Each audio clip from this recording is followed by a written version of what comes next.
নমস্কাৰ লখিমপুৰৰ বাতৰি হাতত লৈ ষ্টুডিঅ'ত মই জুলি এম বৰুৱা আগন্তুক উচ্চতৰ মাধ্যমিক চূড়ান্ত পৰীক্ষাৰ বাবে অনলাইন প্ৰপত্ৰ পূৰণ প্ৰক্ৰিয়া আজিৰে পৰা আৰম্ভ হৈছে অসম ৰাজ্যিক বিদ্যালয় শিক্ষা পৰিষদে অহা ফেব্ৰুৱাৰী-মাৰ্চ মাহত উচ্চতৰ মাধ্যমিক চূড়ান্ত পৰীক্ষাসমূহ অনুষ্ঠিত কৰিব বুলি জানিব পৰা গৈছে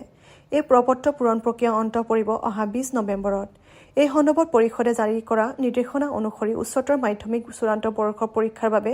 কোনো ধৰণৰ অফলাইন প্ৰপত্ৰ পূৰণৰ ব্যৱস্থা নাথাকিব তিনিটা মাহ সম্পূৰ্ণ কৰি আজি ৰেডিঅ' লখিমপুৰে চতুৰ্থ মাহত ভৰি দিছে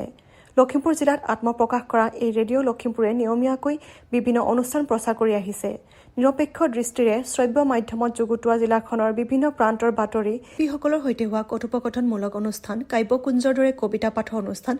আদি অনুষ্ঠানসূচীৰ উপৰি পৰৱৰ্তী সময়ত স্বাস্থ্য চৰ্চা বিষয়ক অনুষ্ঠান কণ মইনাসকলৰ অনুষ্ঠান নাটক সংগীত কৃষি আদি বিভিন্ন বিষয় সামৰি অনুষ্ঠান পৰিৱেশনৰ পৰিকল্পনা কৰিছে ৰেডিঅ' লখিমপুৰে ৰেডিঅ' লখিমপুৰৰ প্ৰতি ৰাইজে আগবঢ়োৱা পৰামৰ্শ আৰু সহযোগিতাৰ বাবে অনুষ্ঠানটি ৰুচিসন্মত আৰু পৰিশীলিত ৰূপত প্ৰচাৰ কৰাত সহায় কৰি উদগনি যোগাইছে কেইগৰাকীমান উদীয়মান যুৱক যুৱতীৰ চিন্তাৰ এক ফচল হৈছে ৰেডিঅ' লখিমপুৰ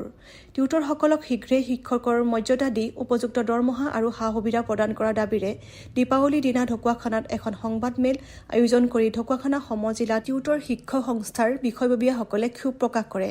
অহা নৱেম্বৰৰ ভিতৰত কেবিনেট বৈঠকত টিউটৰ শিক্ষকৰ বিষয়টো আলোচনা কৰি আইন সংশোধন কৰি হ'লেও চাকৰি নিয়মীয়া কৰিবলৈ সংস্থাটিয়ে মুখ্যমন্ত্ৰীক দাবী জনাইছে বিহপুৰীয়া আৰক্ষী থানাৰ অন্তৰ্গত ডংগী বিলত কালি সংঘটিত হোৱা এটা হত্যাকাণ্ডই চাঞ্চল্যৰ সৃষ্টি কৰিছে 42 বছৰ বয়সীয়া সাধন দাস নামৰ এজন ব্যক্তিক একেটি পৰিয়ালৰ কেইবাজনো ব্যক্তিয়ে ৰদেৰে মৰিয়াই হত্যা কৰে দীপাৱলীৰ বাবে বাৰীৰ সীমাৰ পৰা এটা কলপুলি কটাক লৈয়ে এই হুকাওৱা ঘটনাটি সংঘটিত হয় পৰৱৰ্তী সময়ত ওচৰ চুবুৰীয়া আহত সাধন দাস আৰু তেওঁৰ পত্নীক বিহপুৰীয়া সামূহিক চিকিৎসালয়ত ভৰ্তি কৰে যদিও চিকিৎসকে সাধন দাসৰ মৃত্যু হোৱা বুলি চিকিৎসকে ঘোষণা কৰে আনহাতে উন্নত চিকিৎসাৰ বাবে পত্নীক লখিমপুৰ মেডিকেল কলেজলৈ প্ৰেৰণ কৰে বিহপুৰীয়া আৰক্ষীয়ে মৃতদেহ উদ্ধাৰ কৰি মৰণোত্তৰ পৰীক্ষাৰ বাবে লখিমপুৰলৈ প্ৰেৰণ কৰে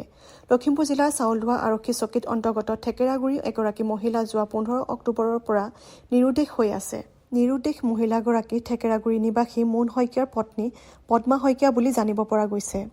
শ্ৰোতাসকলক জনাওঁ যে আমাৰ লখিমপুৰৰ বাতৰি একে নামেৰে থকা ইউটিউব চেনেল আৰু ফেচবুক পেজ ৰেডিঅ' লখিমপুৰৰ জৰিয়তে শুনিব পাৰিব নিয়মীয়াকৈ বাতৰিসমূহ শুনি থাকিবলৈ ফেচবুক পেজটি লাইক নাইবা ফ'ল' আৰু ইউটিউব চেনেলটি ছাবস্ক্ৰাইব কৰিব আমাৰ আজিৰ নিশাৰ বাতৰি ইমানতে অন্ত পৰিল পৰৱৰ্তী বাতৰি প্ৰচাৰ হ'ব কাইলৈ নিশা 8 বজাত নমস্কাৰ